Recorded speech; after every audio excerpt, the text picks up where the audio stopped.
അസ്സലാമു അലൈക്കും വറഹ്മത്തുള്ളാഹി. ബിസ്മില്ലാഹിർ റഹ്മാനിർ റഹീം.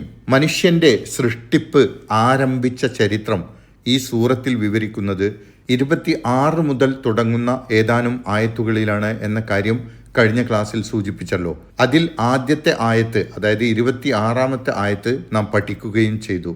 മനുഷ്യനെ മണ്ണിൽ നിന്ന് സൃഷ്ടിച്ചതിനെ കുറിച്ചാണ് അതിൽ പറഞ്ഞത്. ഇനി ഇബ്ലീസ് അടങ്ങുന്ന ജിന്നുവർഗത്തെ അള്ളാഹു തീയിൽ നിന്നാണ് സൃഷ്ടിച്ചിട്ടുള്ളത് എന്നാണ് ഇന്ന് പഠിക്കുന്ന 27ാമത്തെ ആയത്തിൽ പറയുന്നത്.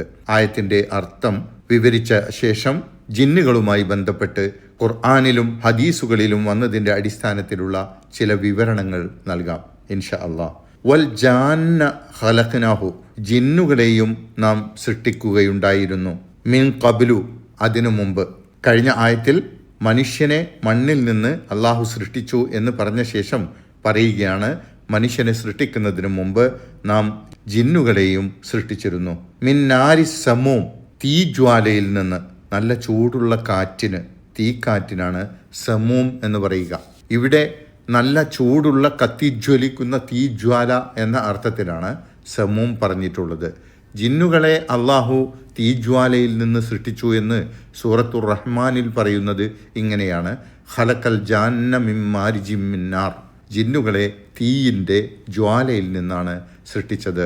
ജിന്നുകളെക്കുറിച്ച് പൊതുവായ ചില കാര്യങ്ങൾ പറയാം. ജിന്നും മനുഷ്യരും രണ്ട് പ്രത്യേക വർഗങ്ങളാണ്. ജിന്നുവർഗത്തിൽ ദുഷിച്ചവരും നല്ലവരുമുണ്ട്. ജിന്നുവർഗത്തിലെ ദുഷിച്ചവരാണ് പിശാചുക്കൾ. പിശാചുക്കളുടെ നേതാവായ ഇബ്ലീസ് ജിന്നുവർഗത്തിൽപ്പെട്ടവനാണ്. മനുഷ്യരിലെയും ഇതര ജീവികളിലെയുമൊക്കെ ദുഷിച്ചവർക്ക് ആലങ്കാരികമായി പിശാചുക്കൾ എന്ന് പറയുമെങ്കിലും അവരൊന്നും ജിന്നുകളിൽപ്പെട്ടവരല്ല. ജിന്ന് എന്ന പദത്തിൻ്റെ അർത്ഥം തന്നെ മറഞ്ഞത്, കാണാൻ കഴിയാത്ത വിധം മറഞ്ഞു നിൽക്കുന്നത് എന്നാണ്. അതുകൊണ്ട് തന്നെ മനുഷ്യർക്ക് ജിന്നുകളെ കാണാൻ കഴിയില്ല. എന്നാൽ ജിന്നുകൾക്ക് മനുഷ്യരെ കാണാൻ കഴിയും. മനുഷ്യരെ പോലെ ജിന്നുവർഗവും അള്ളാഹുവിന് ഇബാദത്ത് ചെയ്യാൻ കൽപ്പിക്കപ്പെട്ടവരാണ്. മനുഷ്യർക്ക് വിശ്വസിക്കാനും വിശ്വസിക്കാതിരിക്കാനും കഴിയുന്ന പോലെ ജിന്നുകൾക്കും വിശ്വസിക്കാനും വിശ്വസിക്കാതിരിക്കാനും കഴിയുന്നു. മനുഷ്യരെ പോലെ ജിന്നുകളിലേക്കും അള്ളാഹുവിൻ്റെ സന്ദേശം എത്തിക്കപ്പെടുകയും പരലോക വിചാരണയെക്കുറിച്ച് മുന്നറിയിപ്പ് നൽകപ്പെടുകയും ചെയ്യുന്നു. ജിന്ന്, ജാന്ന്, ജിന്നത്ത്, ജിന്നിയ് എന്നൊക്കെ ജിന്നുകളെപ്പറ്റി പറയുമ്പോൾ ഇൻസ്, ഇൻസാൻ, ഇൻസിയ്, ബഷർ തുടങ്ങിയ പദങ്ങൾ മനുഷ്യരെക്കുറിച്ചും പറയുന്നു. മനുഷ്യനെ സൃഷ്ടിക്കുന്നതിനു മുമ്പ് തന്നെ ജിന്നുകൾ സൃഷ്ടിക്കപ്പെട്ടിട്ടുണ്ട്. ജിന്നുകളുടെ ആകൃതി, പ്രകൃതി, ഇപ്പോഴത്തെ അവസ്ഥ, ഇതൊക്കെ എന്താണ് എന്നൊന്നും വിശദീകരിക്കുന്ന ആധികാരികമായ പ്രമാണങ്ങൾ ലഭ്യമല്ല.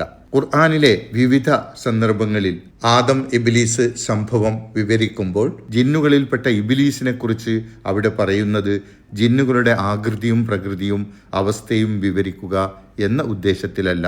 ആദമിന് സുജൂദ് ചെയ്യാൻ അള്ളാഹു പറഞ്ഞപ്പോൾ തീയിൽ നിന്ന് സൃഷ്ടിക്കപ്പെട്ട ഞാൻ മണ്ണിൽ നിന്ന് സൃഷ്ടിക്കപ്പെട്ട ആദമിന് സുജൂദ് ചെയ്യുകയില്ല, ഞാൻ അവനെക്കാളും ഉത്തമനാണ് എന്ന് അഹങ്കരിക്കുകയാണല്ലോ ഇബ്ലീസ് ചെയ്തത്. അള്ളാഹു ഇബ്ലീസിനെ ശപിക്കുകയും സ്വർഗത്തിൽ നിന്ന് പുറത്താക്കുകയും ചെയ്ത പശ്ചാത്തലത്തിൽ ആദം സന്തതികളായ മനുഷ്യർക്കും ഇബ്ലീസിനുമിടയിൽ കടുത്ത വിദ്വേഷവും അസൂയയും ഉണ്ടായി. മനുഷ്യരെ വഴിപിഴപ്പിക്കുമെന്ന് ഇബ്ലീസ് അള്ളാഹുവിനോട് ശപഥം ചെയ്തു. എന്നെ ധിക്കരിക്കുന്നവരെ മാത്രമേ നിനക്ക് വഴിപിഴപ്പിക്കാൻ കഴിയുകയുള്ളൂ എന്ന് അള്ളാഹു ഇബ്ലീസിനോട് പറയുകയും ചെയ്തു. ഈ ചരിത്ര സന്ദർഭം വിവരിക്കുവാനും അതിലൂടെ ഇബ്ലീസ് മനുഷ്യൻ്റെ ആജന്മശത്രുവാണെന്നും അവനെ അനുസരിക്കുന്നവർക്ക് കടുത്ത ശിക്ഷ അനുഭവിക്കേണ്ടി വരുമെന്നും മുന്നറിയിപ്പ് നൽകുവാനുമാണ് ഈ ചരിത്രം വിവിധ സന്ദർഭങ്ങളിൽ ആവർത്തിച്ച് ഖുർആനിൽ പരാമർശിക്കുന്നത്. അല്ലാതെ ജിന്നുകളുടെ ആകൃതിയും സ്വഭാവവും മറ്റും വിവരിക്കാനല്ല ഈ സംഭവം ഉദ്ധരിച്ചിരിക്കുന്നത്. അതുകൊണ്ട് ജിന്നുകൾ എന്ന ഒരു പ്രത്യേക വിഭാഗം ഉണ്ടെന്ന് മനസ്സിലാക്കാം. അവരെക്കുറിച്ച് ഖുർആനിൽ വന്ന സൂചനകളും മനസ്സിലാക്കാം. അതിലപ്പുറമുള്ള കാര്യങ്ങൾ നമ്മുടെ അറിവിൽപ്പെട്ടതല്ല. അല്ലാഹു സുബ്ഹാനഹു വ തആല നമ്മെ സദാസമയം കാത്ത് രക്ഷിക്കുമാറാകട്ടെ. എല്ലാവിധ പ്രയാസങ്ങളിൽ നിന്നും ബുദ്ധിമുട്ടുകളിൽ നിന്നും അല്ലാഹു സുബ്ഹാനഹു വ തആല നമ്മെ എപ്പോഴും സംരക്ഷിക്കുമാറാകട്ടെ. റബ്ബന ആതിന ഫിദ്ദുനിയ ഹസന വഫിൽ ആഖിറതി ഹസനതൻ വഖിന അദാബന്നാർ. അസ്സലാമു അലൈക്കും വറഹ്മത്തുള്ളാഹി വബറകാതുഹു.